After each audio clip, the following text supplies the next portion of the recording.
Now I'm going to show you the multi-line decorative foot and how I use it in quilting.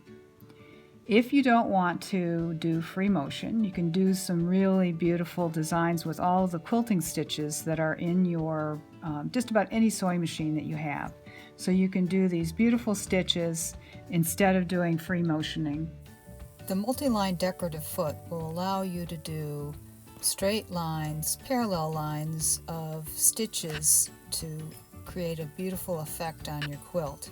The red lines on either side of the foot will help you to line things up so that you get a nice even effect. As you start, you may want to use the outer red lines on the border as I did here, or whatever's appropriate for your particular project.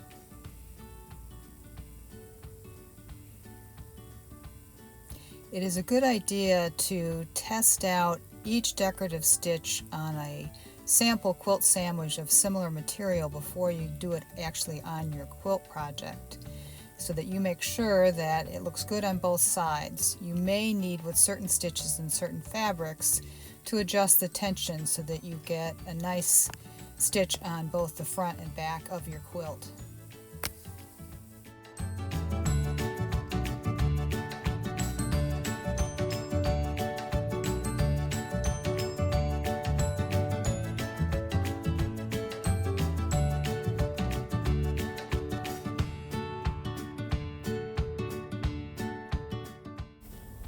Now I'm going to go back up to the top part of this panel and do 2 more rows of decorative stitches.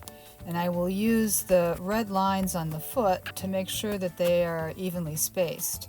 On this side, I'll use the first red line on the edge of my fabric on the seam, and also look at the other red line and make sure it travels along the decorative stitch so that I get a nice effect.